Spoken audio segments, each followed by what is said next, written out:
Imagine uma região pacata, onde a palavra criminalidade é quase que extinta do vocabulário da população. Um lugar pequeno onde as pessoas tinham o costume de viver com as portas destrancadas e não tinham medo de sair de casa. Essa era a área rural do sul de Ohio, lugar de fazendeiros e trabalhadores do carvão do final da década de 80. Nossa história começa em 1º de abril de 1989. Onde um homem chamado Donald Welling, de 35 anos de idade, estava correndo em uma estrada secundária no condado de Tuscarawas, perto de Nova Filadélfia. De repente, uma caminhonete vermelha se aproximou dele.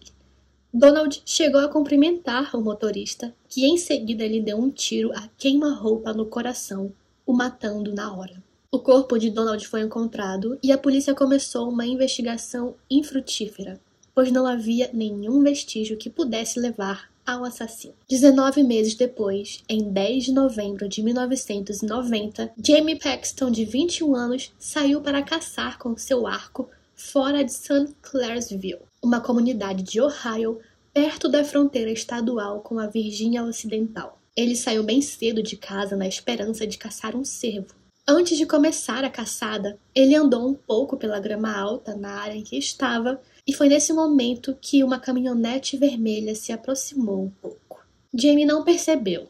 O homem da caminhonete desceu do carro e calmamente atirou em Jamie por 3 vezes e foi embora. Jean Paxton, de 49 anos, mãe de Jamie, esperava que seu filho chegasse no meio da tarde. Mas, depois das 2h40, enquanto fazia suas tarefas domésticas, o carro de um xerife parou na sua casa. Nesse momento, ela soube que algo não estava certo. Foi aí que ela descobriu que os amigos de Jamie haviam encontrado seu corpo com aparentes ferimentos de rifle no peito, joelho e nádegas. O xerife Tom McCourt sabia que isso não era um acidente. Ele disse: "Quando vimos mais um ferimento, sabíamos que não poderia ser um acidente. Além disso, foi um ferimento de bala em vez de uma flecha, e a temporada de armas ainda não estava chegando." Uma investigação começou e, novamente, a polícia não tinha pistas nenhuma. Não havia evidências forenses e nem testemunhas. Após a morte de Jamie, sua mãe, Jean Paxton, começou uma campanha de redação de cartas, enviando cartas ao assassino através do jornal Martins Ferry Times-Leader, dizendo: "Para o assassino do meu filho, Jamie, seria mais fácil para você se eu escrevesse palavras de ódio? Não posso, porque não sinto ódio. Sinto profunda tristeza por perder o meu filho. Você tirou uma luz da minha vida em 10 de novembro e me deixou com muitos dias de escuridão. Você já pensou na sua própria morte? A menos que você confesse seu pecado e peça perdão a Deus, enfrentará o fogo e a fúria do inferno. Quando você for pego, vou pensar na sua família. Eles terão que carregar o fardo da sua culpa a vida toda." A polícia não acreditava que essas cartas pudessem amolecer o assassino, mas Jean estava determinada e não parou. A próxima vítima, chamada Kevin Loring, de 30 anos, era casado, pai de 2 filhos e técnico de geladeira. Ele estava caçando veados com amigos no condado de Muskingum, em uma área de mina em 28 de novembro de 1990, quando se distanciou por um momento do grupo. Nessa hora, o homem da caminhonete vermelha que o observava para o carro e atinge Kevin em cheio no rosto, o matando na hora. Essa morte foi considerada pela polícia um acidente de caça, e novamente, ninguém viu nada. Depois de quase um ano após a morte de Jamie, sua mãe Jean escreveu novamente para o assassino através do jornal dizendo: "Já faz quase um ano que você matou meu filho. Sua vida mudou nos últimos 11 meses. Nossa família não vive desde aquele dia 10 de novembro. Estamos sobrevivendo um dia de cada vez. Há uma pergunta em nossas mentes o dia todo e toda vez que acordamos à noite. Queremos saber por que Jamie foi morto." Após essa publicação, Jean finalmente foi respondida. O assassino enviou uma carta anônima endereçada ao jornal local Times-Leader, ao xerife e aos pais de Jamie. A carta dizia: "Eu sou o assassino de Jamie Paxton. Jamie era um completo estranho para mim. Eu nunca o vi antes na minha vida, e ele nunca me disse uma palavra naquele sábado. Paxton foi morto por causa de uma compulsão irresistível que tomou conta da minha vida. Eu sabia quando saí de casa naquele dia que alguém morreria pela minha mão. Eu simplesmente não sabia quem ou onde. Tecnicamente, eu encontro a definição de serial killer, mas sou uma pessoa de aparência média com uma família, emprego e casa, como você. Algo na minha cabeça me faz transformar em um assassino impiedoso sem consciência. Para os Paxtons, vocês merecem saber os detalhes. Eu estava muito bêbado e uma voz dentro da minha cabeça dizia: faça isso. Parei meu carro atrás do de James e saí.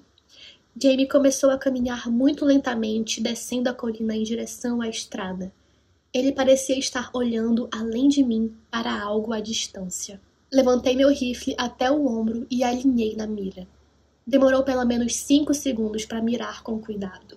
Meu primeiro tiro atingiu ele no peito direito. Ele gemeu e caiu. Eu queria ter certeza que ele estava acabado. Então atirei um segundo tiro apontado a meio caminho entre o quadril e o ombro dele. Ele estava rastejando no chão.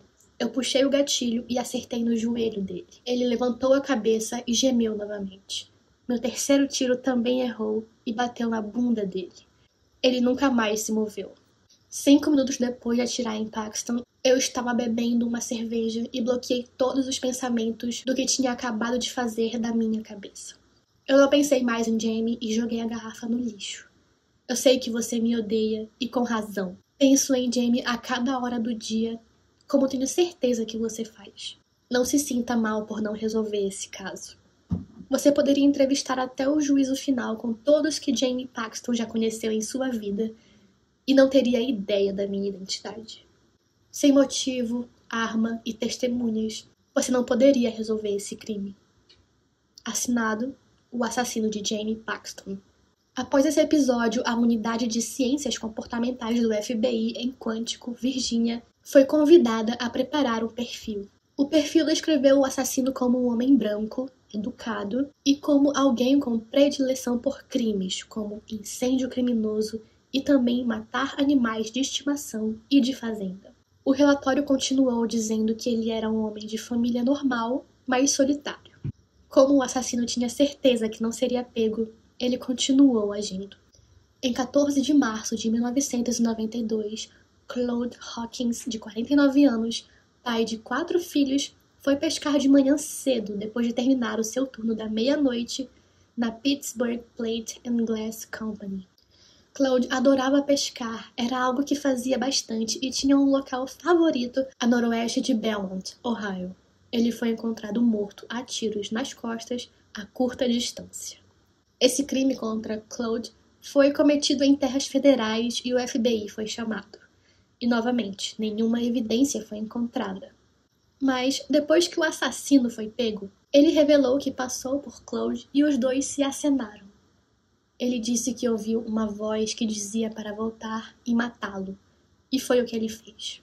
Menos de um mês depois, em 5 de abril de 1992, Gary Bradley, de 44 anos, pai de 3 filhos, estava pescando perto da sede do condado de Noble quando foi baleado pelo assassino. Em 30 de julho de 1992, que teria sido o 23º aniversário de Jamie, Jean Paxton enviou outra carta ao jornal. Ela descreveu como havia assado o bolo favorito do seu filho naquele dia. Mas Jamie não estava lá para aproveitá-lo. Há uma criança pequena em nossa família cuja maior preocupação era: quem vai apagar as velas do bolo de Jamie? Na próxima vez que houver uma festa de aniversário na sua família, espero que você pense no bolo na nossa mesa e saiba que é a razão pela qual Jamie não está lá para apagar as velas. Em agosto, os investigadores concluíram que o assassino não correria o risco de enviar outra carta e decidiram levar tudo ao público. Em um comunicado de imprensa à mídia, os investigadores explicaram que suspeitavam que um serial killer estava caçando pessoas nos condados do leste de Ohio. Uma manchete da edição de sábado de 22 de agosto de 92 do The Plain Dealer dizia: assassino ligado à zona rural de Ohio. O artigo afirmou que 5 desportistas haviam sido assassinados e os investigadores suspeitaram de um único atirador em série em suas mortes. O jornal também incluiu uma cópia do perfil suspeito feita pelo FBI. Quando foi em 26 de agosto de 92, o sargento detetive do xerife do condado de Tuscarawas, chamado Walter Wilson, recebeu uma ligação de Richard Fry, de 43 anos. Richard teria lido uma reportagem do jornal. Achava que teria um cara que deveria ser investigado como um possível suspeito. Richard estava receoso de entrar na polícia, então Walter Wilson concordou em se encontrar com ele em um lugar privado, fora da cidade.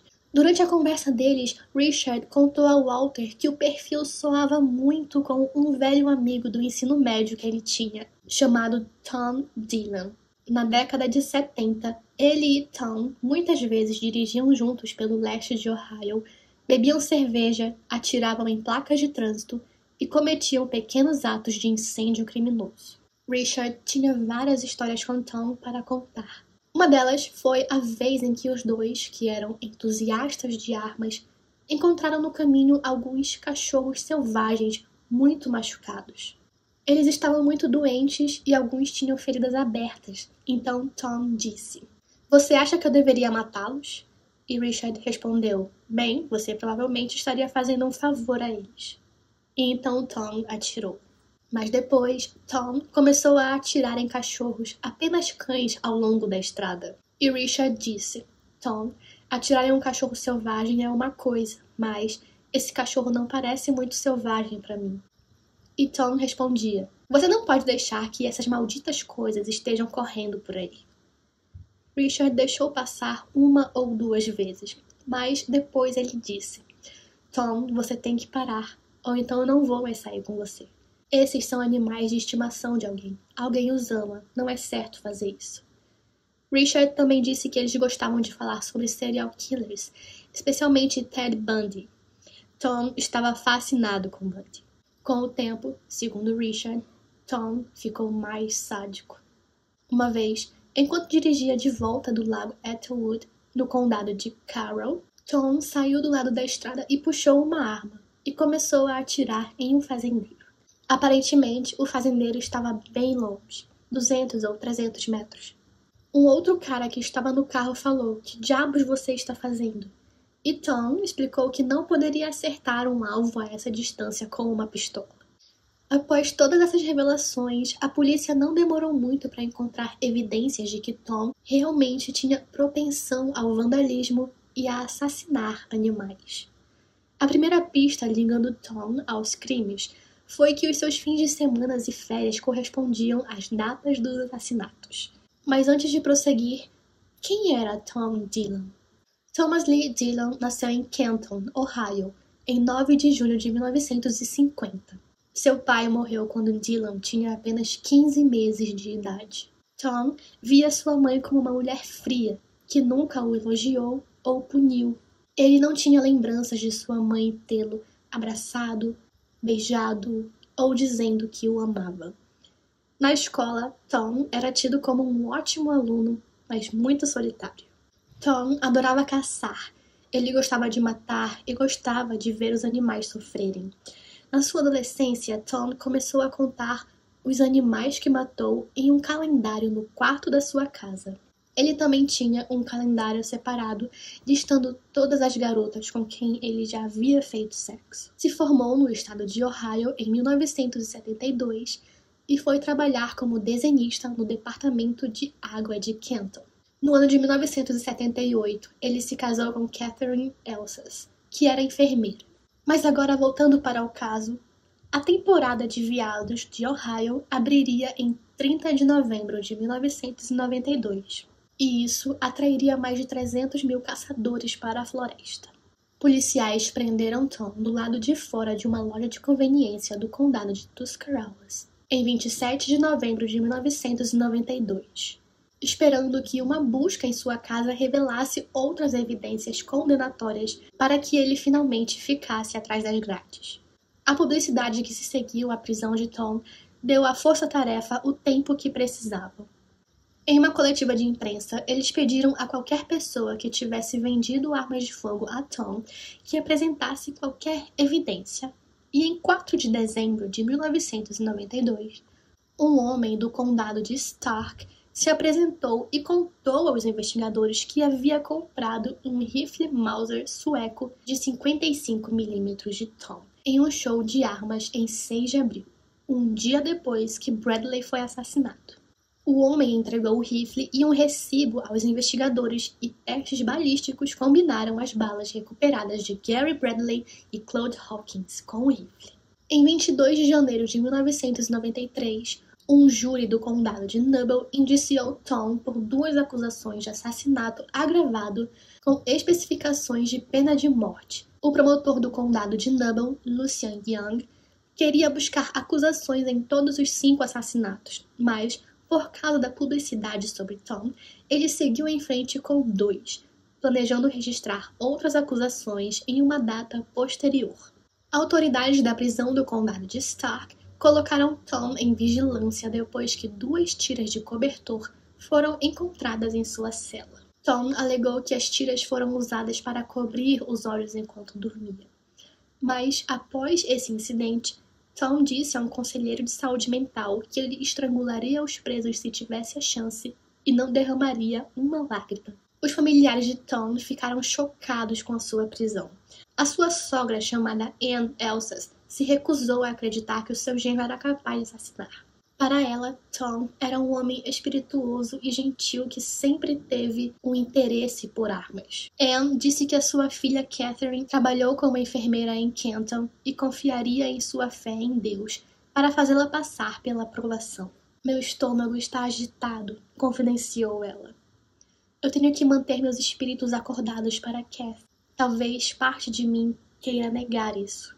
Tom sempre foi agradável. Ele estava sempre brincando. Ele parecia um filho para mim. Somos uma família muito unida, disse ela.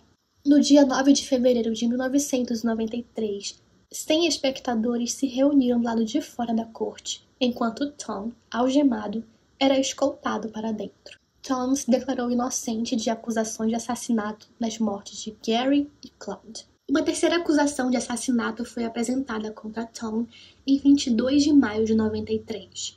Ele foi acusado de assassinato agravado na morte de Jamie Paxton. Segundo Jim, isso é o que estamos esperando nos últimos 2 anos e meio. Parece que o fim está à vista. Antes que ele pudesse ser julgado pelos 3 assassinatos capitais, Tom fez uma ligação da prisão para um repórter da televisão WTOV em 3 de julho de 93 e confessou os assassinatos. Uma ligação semelhante também foi feita para outro repórter. Ele disse: eu tenho grandes problemas, eu sou louco, eu quero matar.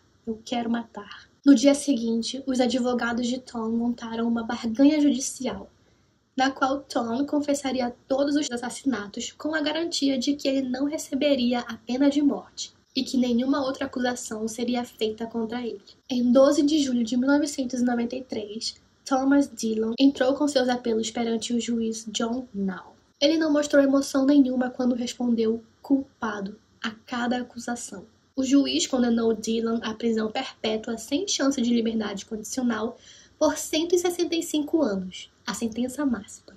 Tom também admitiu incendiar 160 áreas e cometer outros atos de vandalismo no leste de Ohio durante os 5 anos anteriores. O xerife do condado Noble, chamado Landon Smith, estimou que os incêndios de Thomas Dillon causaram mais de 2 milhões em danos. Tom implorou às autoridades que não fosse enviado para a instalação mais dura de Ohio, a prisão de segurança máxima de Lucasville, em novembro de 93. Tom disse: se eu for para Lucasville, eu sou um homem morto. Quando a notícia desse comentário chegou a Jim, ela coletou 8.000 assinaturas em uma petição. E adivinhem só? Thomas foi enviado para lá. E para finalizar, Tom só passou 18 anos preso. Em 21 de outubro de 2011, Tom morreu em uma área da prisão correcional em Columbus, Ohio, aos 61 anos, depois de ficar doente por quase 3 semanas devido ao câncer.